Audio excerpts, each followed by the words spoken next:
ప్రధాని మోదీకి మాజీ సీఎం వైసీపీ చీఫ్ జగన్ లేఖ రాశారు. తిరుమల లడ్డూ ప్రసారం వివాదం పైన ప్రధాని మోదీకి జగన్ లేఖ రాశారు. తిరుమల హిందుత్వానికి మారుపేరంటున్నారు జగన్. అలాంటి తిరుమలపై చంద్రబాబు తప్పుడు ప్రచారం చేస్తున్నారంటున్నారు జగన్. సున్నితమైన అంశాన్ని రాజకీయ ప్రయోజనాల కోసం వాడుకున్నారు. టీటీడీ ప్రతిష్టతను దిగజార్చారు చంద్రబాబు. ఆయనకి తగిన బుద్ధి చెప్పాలంటున్నారు జగన్. తిరుమల లడ్డూలో కల్తీ అంశంపైన కేంద్రమే విచారణ జరపాలని జగన్ కోరుతున్నారు. ఈ లేఖలో ఇటువంటి కీలక అంశాన్ని పొందుపరిచారు. మీరు చూస్తున్న ఆర్టీవీ స్క్రీన్ పైన లేఖ జగన్మోహన్ రెడ్డి తిరుమల లడ్డూ ప్రసారం వివాదం పైన ప్రధాని మోదీకి లేఖ రాశారు. సో ఇక్కడ కేంద్రమే విచారణ జరిపించాలంటూ కూడా జగన్మోహన్ రెడ్డి కోరడం కొంత ఆసక్తి రేపుతోంది. దీనికి సంబంధించి మరిన్ని అప్డేట్స్ రాజేష్ అందిస్తారు. రాజేష్, సో ఆల్రెడీ ఎన్డీఏ కూటమి ప్రభుత్వమే అటు ఆంధ్రప్రదేశ్లో అధికారంలో ఉంది. టీడీపీ, జనసేన, బీజేపీ మూడు కూడా ఎన్డీఏ కూటమిలో ఉన్నటువంటి భాగస్వామి పార్టీలే. సో అటువంటి ప్రభుత్వం ఇప్పుడు విచారణ చేపడతాం, కఠినంగా శిక్షిస్తాం నిందితులంటూ కూడా చెప్తున్న నేపథ్యంలో ఇది కాక కేంద్రమే విచారణ జరిపించాలని చెప్పి జగన్మోహన్ రెడ్డి కోవడంలో ఆంతర్యం ఏంటి? అంటే చంద్రబాబు కావాలనే తనపై ఇటువంటి ఆరోపణ వేసి తప్పుడు ఆరోపణలు చేస్తున్నారంటే ఆయన మాట్లాడుతున్నారు. ఓకే, విచారణ కూడా ఆ రకంగానే ఉంటుందంటే భావిస్తున్నారా జగన్? అంటే జగన్ అయితే చాలా కాన్ఫిడెంట్ గా చెప్తున్నారు. ఈ తప్పు మా ప్రభుత్వ హయాంలో జరగలేదు. ఇప్పుడు కూటమి ప్రభుత్వం హామీల్ని కప్పిపుచ్చుకోవడానికి, ప్రజలు హామీలను అడుగుతున్నారు కాబట్టి కప్పిపుచ్చుకోవడానికి డైవర్షన్ పాలిటిక్స్ చేస్తున్నారు అనేది జగన్ వెర్షన్. దానిలో భాగంగానే ఒకవేళ మేము తప్పు చేస్తే మేము తప్పు చేసిన శిక్ష సిద్ధంగా ఉన్నామనే ఇండికేషన్స్ ఇవ్వడానికి ఈ రోజు మోడీకి లేఖ రాసినట్టుగా మనం అర్థం చేసుకోవాలి. ఎందుకంటే ఆ లేఖలో కూడా చాలా స్పష్టంగా కొన్ని కీలక అంశాలు పేర్కొన్నారు. 2014 నుంచి 2019 వరకు ఏదైతే ఈ టెండరింగ్ ప్రాసెస్ ఉందో, ఆన్లైన్ ద్వారా ఈ టెండరింగ్ ప్రాసెస్ అది నడుపుతున్నారో అదే ప్రాసెస్ 2019 నుంచి 2024 మధ్య నడిచింది. గత ఎన్నో ఏళ్లుగా అదే ప్రాసెస్ నడుస్తుంది.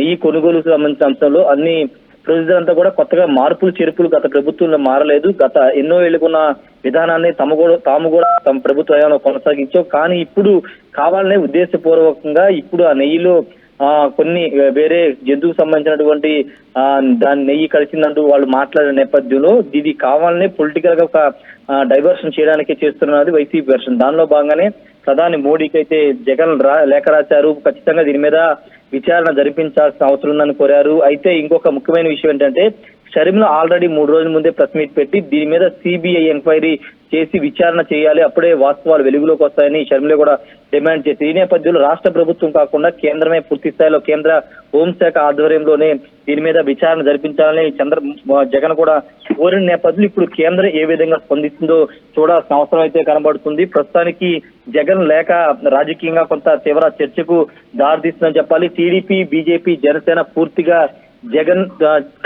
జగన్ హయాంలో క్రిస్టియానిటీని ప్రోత్సహించడానికి పూర్తిగా హిందుత్వ వ్యతిరేక విధానాలు అవలంబించారు. తిరుమల కొండపైన అనేక రకాలుగా హిందుత్వ వ్యతిరేక కార్యక్రమాలు చేపట్టారు. టికెట్ల పైన క్రిస్టియన్ సంబంధించి ముద్రలు ముద్రించిన తర్వాత రంగులకు సంబంధించిన అనేక అంశాలు చేశారు. ఇప్పుడు లడ్డూ ప్రసాదంలో కూడా ఈ విధంగా చేశారనేది 3 పార్టీల కూటమి పార్టీ నేత వెర్షన్. కానీ జగన్ ఇప్పుడు ఒకవేళ నిజంగా తప్పు చేసి ఉంటే శిక్షకు సిద్ధంగా ఉన్నామని ఇండికేషన్స్ ఇస్తూ కేంద్రాన్ని లేఖ రాయడం రాజకీయంగా కీలక చర్చకు దారితీస్తుంది. మరోవైపు ముఖ్యమంత్రి చంద్రబాబు నాయుడు దీనికి సంబంధించిన అంశంలో ఈవో చేత ఒక రిపోర్టు సిద్ధం చేశారు. దీనికి సంబంధించిన విషయాలకు సంబంధించిన నివేదికను ఉదయమే ఈవో శ్యామలరావు ముఖ్యమంత్రికి అందించారు. ముఖ్యమంత్రి దాని మీద అధ్యయనం చేసి రాష్ట్ర ప్రభుత్వం దీని మీద ఎంక్వైరీ వేస్తుందా లేదా అనేది చూడాల్సిన అవసరం ఉంది. మరోవైపు కేంద్రం కూడా దీని మీద స్పందిస్తుంది. కేంద్ర మంత్రులు కొంతమంది ఆల్రెడీ స్పందించారు కాబట్టి ఇది జాతీయ స్థాయి అంశం. తిరుమల అనేది అనేక రాష్ట్రాల నుంచి భక్తులు వస్తూ ఉంటారు కాబట్టి ఖచ్చితంగా కేంద్రం కూడా స్పందించే అవకాశం కూడా కనబడుతుంది. మరి చూడాలి ఇప్పుడు జగన్ రాసిన లేఖ మీద కేంద్రం రియాక్ట్ అవుతుందా, లేకపోతే రాష్ట్ర ప్రభుత్వం ఆల్రెడీ ఒక రిపోర్ట్ ని ఇప్పుడు టీటీడీ ఈవో శ్యామలరావు ఒక రిపోర్ట్ ఇచ్చారు. ఆ రిపోర్ట్ ని కేంద్రానికి పంపించి ఇక్కడ జరుగుతున్న పరిణామాలని కేంద్రానికి కూడా ముఖ్యమంత్రి చంద్రబాబు రాష్ట్ర ప్రభుత్వం వివరిస్తుందా లేదా అనేది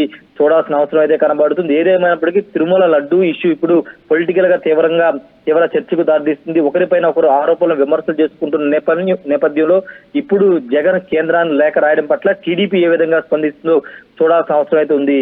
మనోజ్.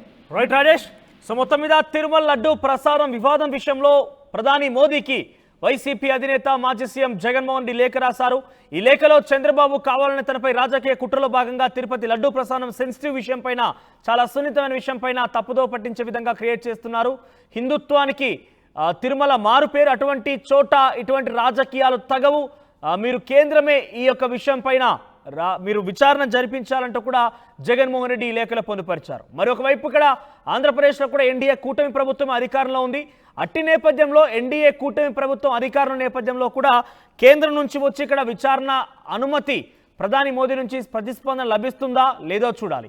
సో ఈ లేఖపై మీరేమనుకుంటున్నారు? జగన్మోహన్ రెడ్డికి సంబంధించి ఆయన నిన్న మీడియా సమావేశం ఏర్పాటు చేశారు. కావాలని రాజకీయ కుట్రలో భాగంగా చంద్రబాబు జగన్మోహన్ రెడ్డిపై రాజకీయ కుట్రలో భాగంగానే ఈ రకంగా వివాదాస్పద వ్యాఖ్యలు చేస్తున్నారంటూ తప్పుదో పట్టించే ప్రజలని తప్పుదో పట్టించడంతో పాటుగా వెంకటేశ్వర స్వామి తిరుమల తిరుపతి ప్రతిష్టగాంచినటువంటి ఆ దేవస్థానాన్ని ఆలయ ప్రతిష్టను దెబ్బతీసే విధంగా చంద్రబాబు ప్రయత్నం చేస్తున్నారంటూ జగన్మోహన్ రెడ్డి వ్యాఖ్యలకి మీ ప్రతిస్పందన ఏంటి? మీ అభిప్రాయాన్ని కామెంట్ రూపంలో తెలియజేసే ప్రయత్నం చేయండి.